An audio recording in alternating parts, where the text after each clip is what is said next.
A great panel here. Joyce Judy, President of Community Colleges of Vermont. Dan Smith, the President of Vermont Technical College. Bob Travers, Principal of the Center for Technology at Essex. And Jerry Ghazi is the President of Vermont High Tech, and he's going to talk about apprenticeships. And they're really going to focus on the middle skill levels that Matt just talked about. They're going to give their presentation about what they're doing, and please feel free to ask them questions along the way, the same way you did with Matt. If we are going to address the needs of the workforce, and what we're really trying to do here with this council is to drive existing resources into areas of need, areas of employers' need, and to train Vermonters, educate Vermonters, and develop Vermonters to be valuable to the employer needs in the state. And then secondly, there's going to be areas of opportunity for jobs, advanced manufacturing, IT, certain other key areas of the economy.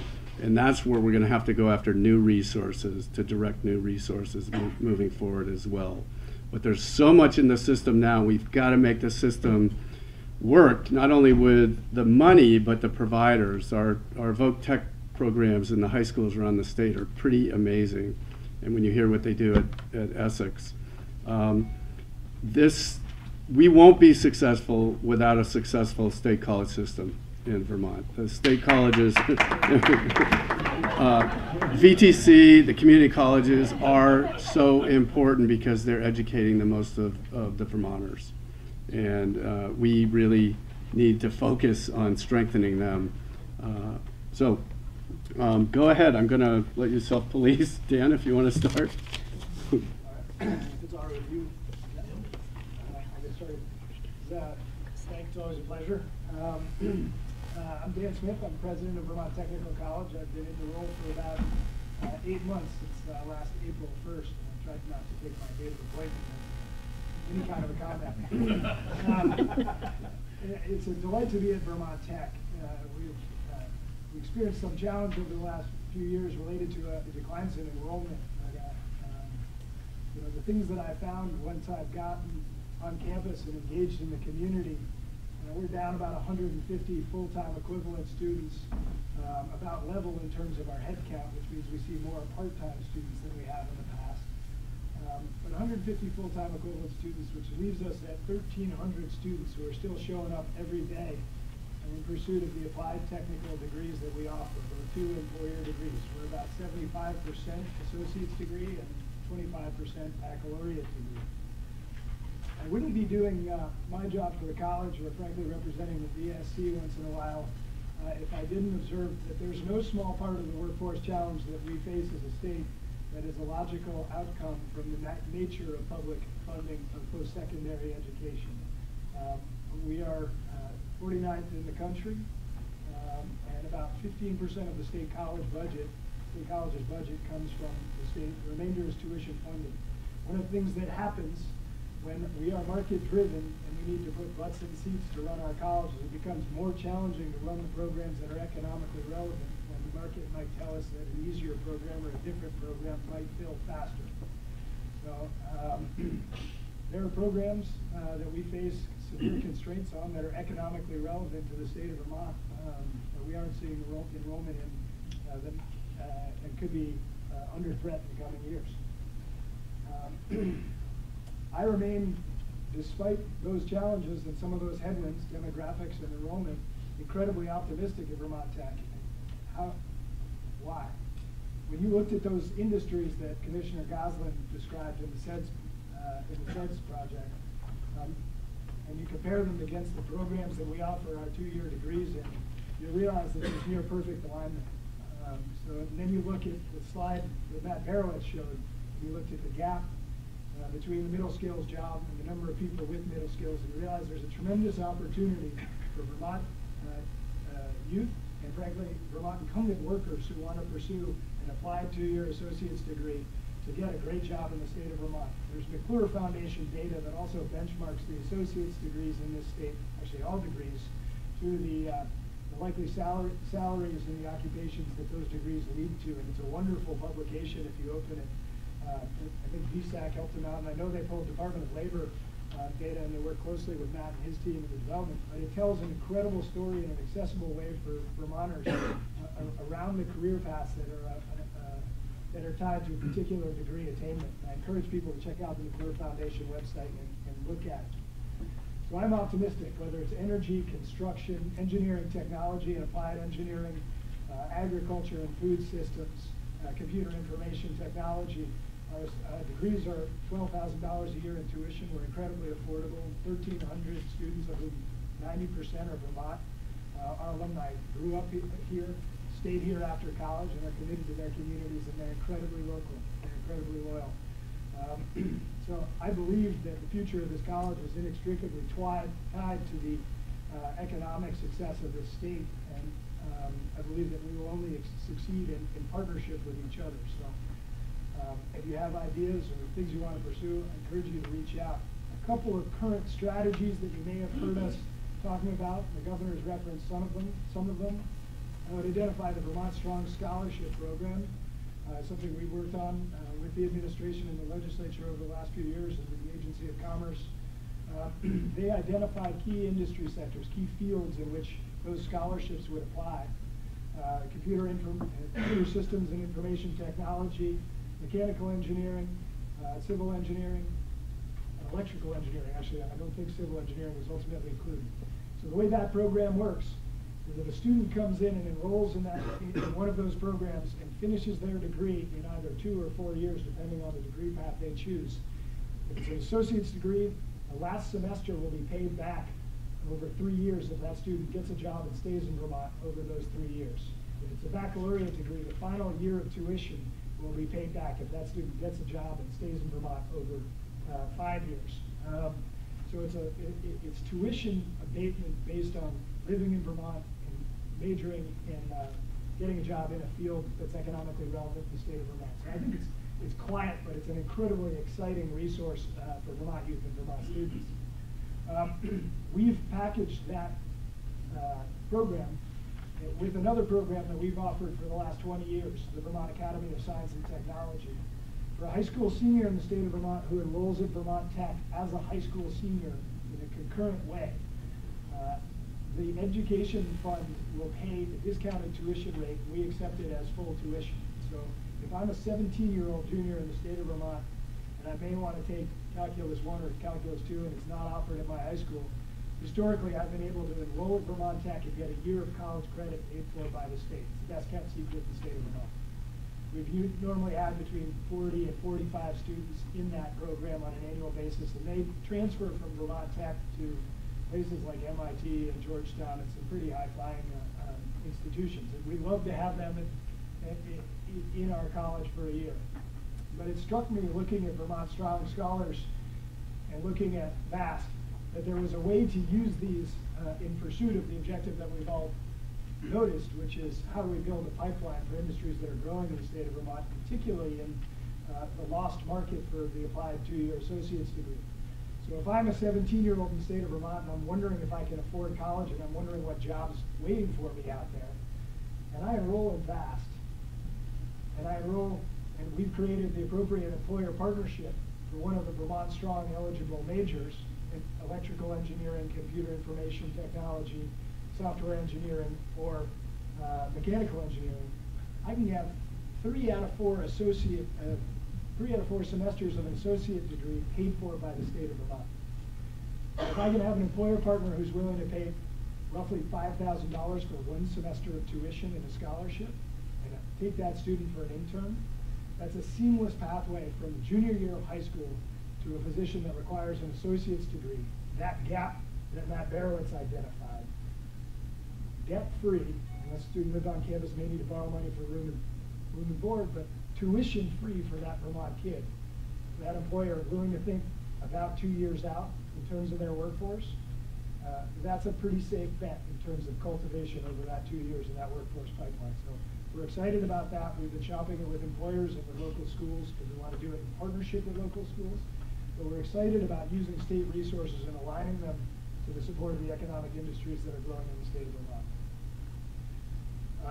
We've also begun the development and hope to offer by next fall a BS in manufacturing engineering technology. For those in the manufacturing sector, the feedback has been great for us out of the gates. It's intended to serve and designed to serve both incumbent workers.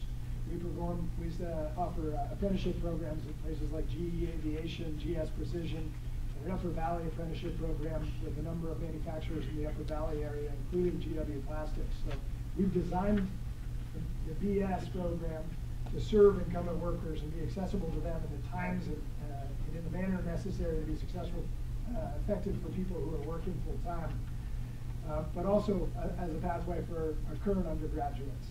And one of the faculty who designed it described it to me as, you know, the 2-year degree is how you learn how to make something in a manufacturing environment. The BS is how you learn how to make money doing it. It's a good description of how you would ladder on a credential. I mean, think about it, the associate's degree is the original stackable credential. I don't want to risk taking too much time for my other panelists, but I could go on for a while about the college. The bottom line is I really look at the WIN and this group as allies in 2 things. One is reclaiming the narrative about the value of post-secondary and the need for post-secondary experience among the workforce in the state of Vermont if we're going to be economically successful, whether it is college or training or other investments. We need your support in the legislature and in the community. And second, reclaiming the narrative for my college in particular about the value of the applied technical associate's degree. It is our bread and butter and has been historically, and it's only going to become more and more relevant, I think, in the economy going forward as costs of college increasingly go up. The bite-sized piece of the applied technical degree is going to be incredibly valuable for workers in the state of Vermont. So with that, I'll let some of the other panelists Great. I'm just going to step in. Joyce, I think it'd be great if you can go next. And then I think we're going to jump to Bob Travers and finish with apprenticeships, which are relevant to all of the campus-based education. Good. And actually, as a segue from Dan's presentation, I'm Joyce Judy from the Community College of Vermont. You probably all heard recently about President Obama's proposal to offer free community college tuition. And, you know, I got to tell you, it must be slow press time because I've been asked by every press organization in the state and elsewhere to comment on that. And, you know, my comment has been, you know, whether I think with the current situation in Washington, we're probably not going to see that happen soon. But I think what is really important is raise the level of conversation about the importance of post-secondary education. That education stopping at high school is no longer enough. You know, I think about my parents' generation, and you know, you left school with an 8th grade education, and you could get a pretty good job that probably provided your family with good support. And then I think, I hate to think this, but when I graduated from high school a few years ago, that a high school diploma, you could get a job that you could have economic self-sufficiency. But if you look at today's world and you look at math statistics, it's tough to think that you're going to stop with a high school education and continue to provide for yourself and your family beyond that. And so I think the Obama proposal really raises that conversation about that we need to, that the sophistication level of even entry-level skills, as you all know as employers, is just continuing to grow, and we have got to figure out ways to support that. Just a few things about the Community College of Vermont. I'm sure many of you know about us, but we were actually the dream and the vision of Governor Dean Davis, who created this 45 years ago almost.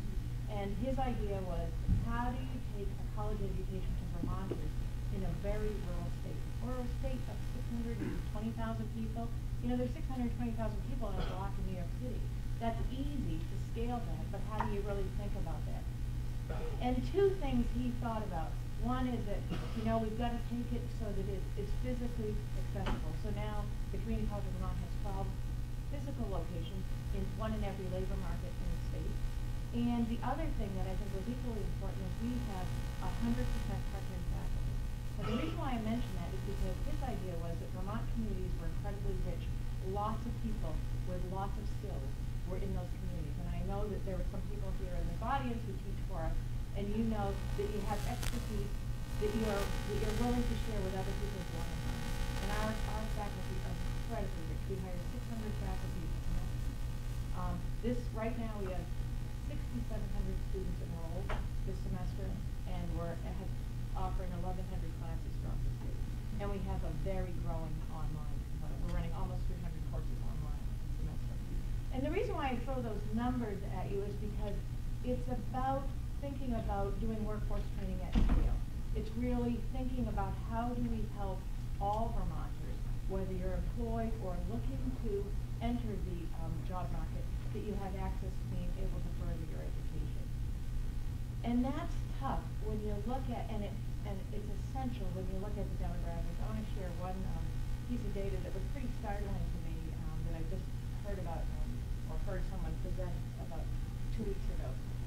In Vermont, so this statistic is, and this is something that Scott has shared a lot with, the students who have graduated from high school, say last year, less than half of them, or about half of them, are now enrolled in college. So Vermont's college going rate for 18 months out is about 52%. But here's the shocking. Of people who are not on free and reduced lunch, that rate is almost 65%. And for students whose families or who have been receiving free and reduced lunch, that number is 35%. So if you think about that going forward and tie that in with the jobs and the job creations that Matt has talked about, that growing divide between the haves and the have-nots is huge. And if we think about the demand for workers in Vermont, we have got to increase that 35%, because those are people that are Vermonters, they're loyal to being here, they're bright, they're skilled, but they're choosing, at least at this point, not to continue their education. And so, a challenge I have for all of us is, and people expect me, they expect Dan, they expect Jerry to talk about the importance of education. We need businesses talking about the importance of education beyond the secondary level. When you have an employee or a prospective job applicant who is applying for a job and they're not qualified, tell them why they're not qualified and encourage them to do what they need to do to become qualified. That's the only way we're going to make those incremental changes that Matt talked about. Encouraging the people who aren't graduating from high school to graduate, encouraging the people who graduate from high school to continue on. It's incremental. Those numbers are stubborn to change, but we have to change them. If Vermont is going, we look at the unemployment rate, although the unemployment rate is low, if you look at who's going to fill those jobs, the gray of Vermont is frightening. And there's a pool of people. That's the important piece we have to remember, is there's a pool of people that if we can just help them make it a priority, I believe that there will be in great shape. A couple more things about the Community College of Vermont. We see just a huge diversity of students. We see the high school student who enrolls in a dual enrollment course. We have almost 60 students enrolled in early college, meaning they're taking their senior year of high school in college and will transfer. We see people who come and they're in the workforce and they need a web management course, or they need an accounting course. So that population. We're seeing more and more students who start and take their first 2 years with us, transfer to Vermont Tech, transfer to UVM, transfer to the other Vermont State colleges, transfer to Middlebury. We had a graduate last year who's now at Middlebury. They go everywhere, but they wouldn't have gotten started. Sometimes it's economic reasons, sometimes it's social, sometimes it's academic, but they get their sea legs with us and then transfer. So the pipeline for us, we feel like that's our critical role, is how do we really help make college accessible. So that's a piece. The other piece that we spend a lot of time on is we do a lot we're probably working right now with 25 companies and providing training and education in those companies. I was looking at some figures. 400 people in the last year have gone through supervisory training in a variety of different companies, because so many companies, and I'm talking to all of you because you know that as well as I do, that you're looking to grow your own, and you're promoting people from within, and how you take a good person that has been doing this work and now they're a supervisor. Oops, they're not such a good supervisor, or how do you set them up so that they will succeed and not fail as being a supervisor? So we do a lot of that with companies, and oftentimes doing it with college incentive to then continue their education, and then they can achieve much higher levels of jobs in the workforce. So I'll stop there. I think that I think for us, it's about how do we provide college access to college on a large scale, and that's our work. So, here. I guess it's my turn. My name is Bob Travers. I'm the director at the Center for Technology Essex, which is the equivalent of a principal. I'm here to provide a little bit of perspective about how secondary education is positioned to help contribute to some of the problems that we're talking about today. In Vermont, there are 16 career and technical ed centers. The Center for Technology Essex is the largest of those career and tech ed centers. They serve 15 catchment areas, 15 service regions. Why 15, not 16? In Chittenden County, Burlington Tech Center and Essex Center for Technology Essex serve the Chittenden County area. There are right now, as of the fall count, 5,900 students who are enrolled in career and tech ed in one form or another. Some career and tech ed centers are all day, some career and tech ed centers are half day. Some of those numbers include students taking a 90-minute block class in a approved career and tech ed exploration or foundation course. When I think about the common mission of all the career and tech ed centers, I would say it's two-pronged but multifaceted. Two-pronged in as much as we have daytime students and we have evening and weekend students. So the daytime students, the traditional secondary students, our mission is to make them career ready and college ready. And for the workforce development students, our mission is to be as entrepreneurially positioned as we can to make sure we provide our industry partners training that they need to maintain their workforce. The initiatives that we're working on at Center for Technology Essex over the last few years may sound familiar to the conversations that have been going on here. We've been working on gender equity because we believe that enrollments need to grow for all students so that they can be economically positioned to be good citizens in the state of Vermont. Right now there are too many underrepresented groups in a number of our programs that would lead to economic stability. For instance, we count our non-trad programs for females to be programs like engineering, computer systems technology, computer animation, web design. Those programs lead to good paying jobs. They also lead to positions within post-secondary opportunities in post-secondary. The other initiative we're working on is middle school outreach. I think for too long in secondary career and tech ed, we've overlooked the idea that younger students can think about what they're interested in, and for too long we haven't paid attention to helping families understand how to help their students progress through the system so that they can make their education more purposeful. Why we're especially poised to help or to contribute in this system. I think that career and tech ed centers have received enormous amounts of funding over the years. I've been at CTE for 10 years. There's been a lot of investment in equipment and in space. So we have that within our building.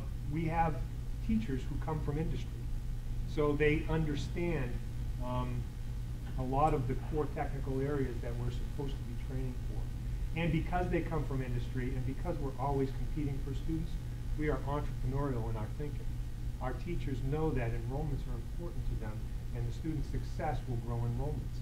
So with those three concepts, I think that we should be seen as a resource to industry and to post-secondary, and we're ready to do that. And in fact, we do that. All of my programs are required to have industry-recognized credentials. So I have 15 different programs at the Center for Technology Essex. Each one of those has an industry-recognized credential, and most of them, 11 out of 16, actually have adjunct faculty from either VTC or CCV whose instruction lead to dual enrollment credits as part of the student's experience day to day, never having left the building. What that might look like is there may be 26 students in an engineering course. There are 2 approved programs in that engineering course. All students get the instruction that leads them to qualify to be enrolled in one of the 2 partner post-secondaries. Not all students would necessarily take that course. Only the ones that are qualified will be enrolled in January and then go on to continue the instruction and then sit for the final. So they're getting high school credit and they're getting college credit. Why I like that system is because whether all of the students are going to go on to that post-secondary test or not, all of them are receiving the instruction that raises the experience and prepares them all better, whether they're going to get the credit or not. A little bit about some educational initiatives that have been going on for high schools. There's been a lot in the news lately about Act 77 and all of the elements of Act 77. I smiled when I read the act because, let's say, the 4 key elements of that act: dual enrollment, proficiency-based graduation requirements, career exploration, and personal learning plans have been hallmarks for career and tech ed centers for the last 20 years. So, although we aren't legally schools, we are not licensed educational associations or in the state of Vermont, and in fact, if you look at the legislation, we don't meet the definition of a school. We're required to meet those initiatives over time for Act 77. I would never tell a career and tech ed center director to not think like they're a high school, because it's only in the interest of the students. The things that we need to work on over time. We need to break down the stigma for high school students around what attendance at a career and tech ed center means. Too many of my students come in as first-generation college-going students. Many of them, many more than what's typical for a high school, are on IEPs or 504s. We're very successful with those students. It's difficult for high school students to make the decision to leave their ascending school at a time when peer groups are so important to them.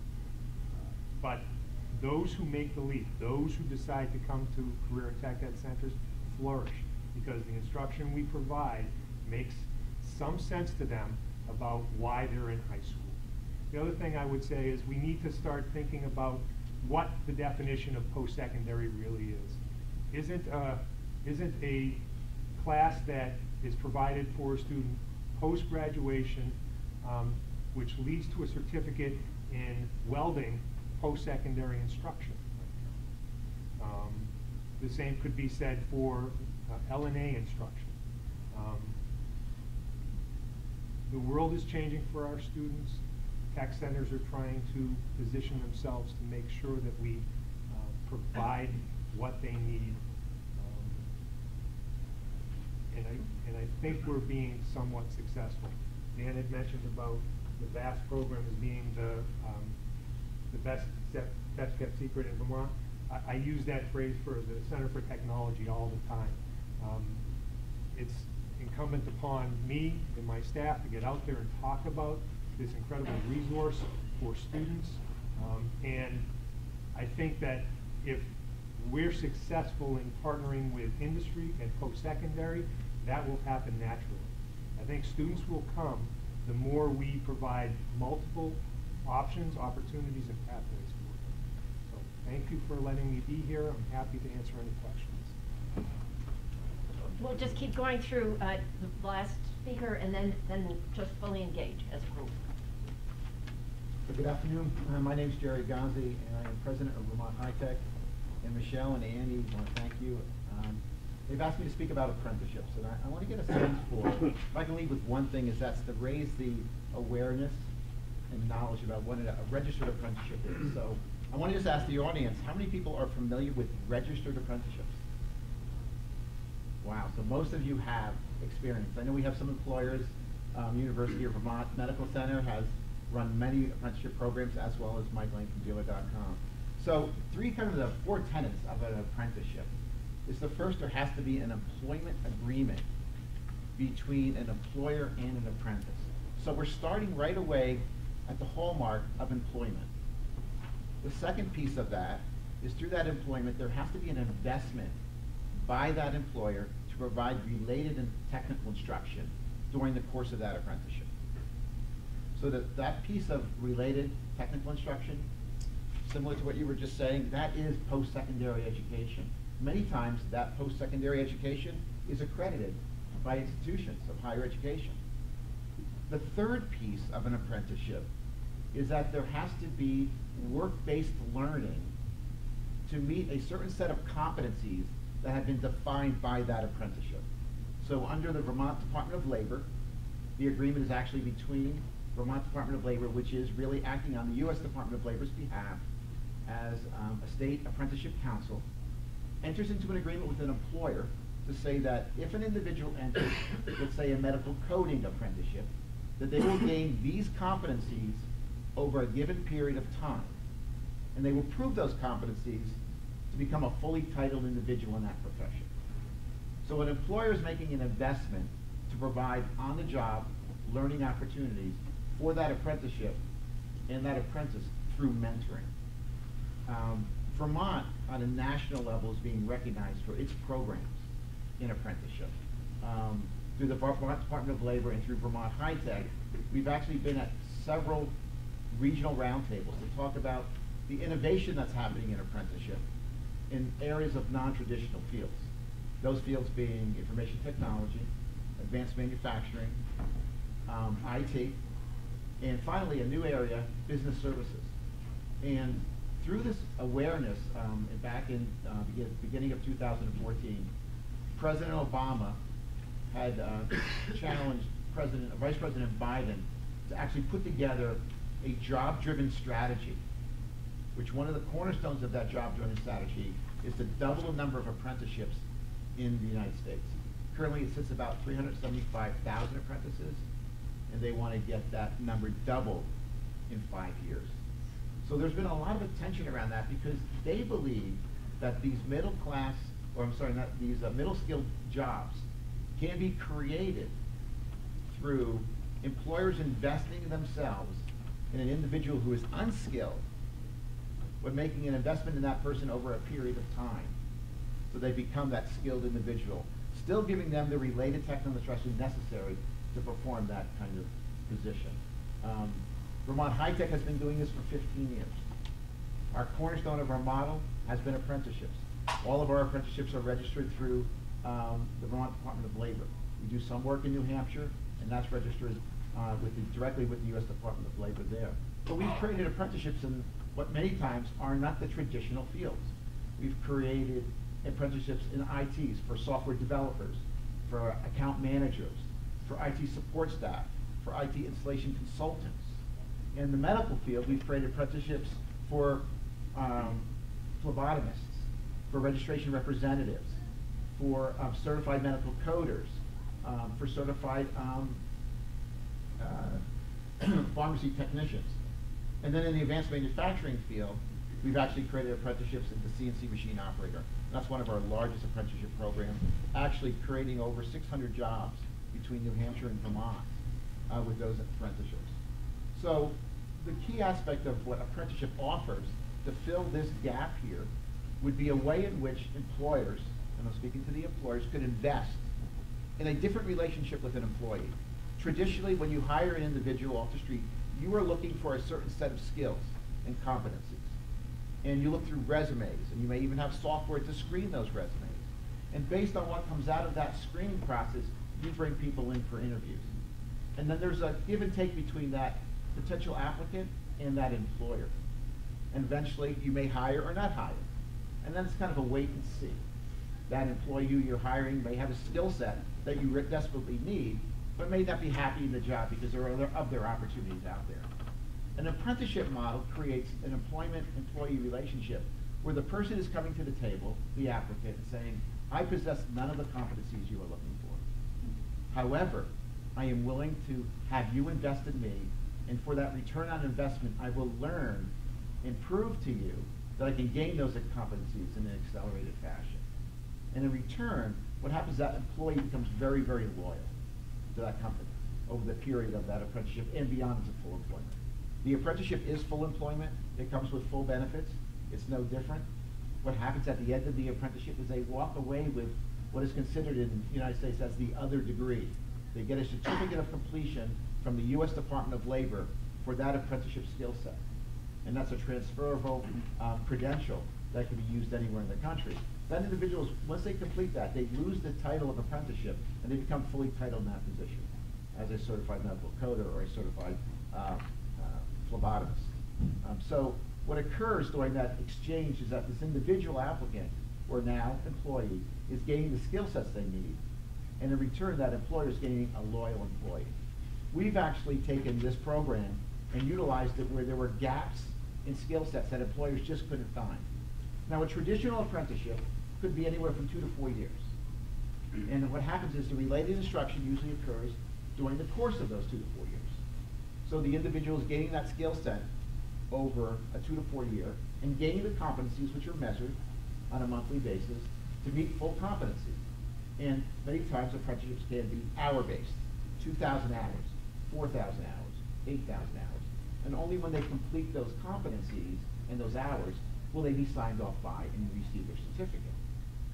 There's other types of apprenticeships which are basically competency-based, fully competency-based, which means once they perform those competencies, an individual can move from an apprenticeship status to a fully titled individual at any given time during that period.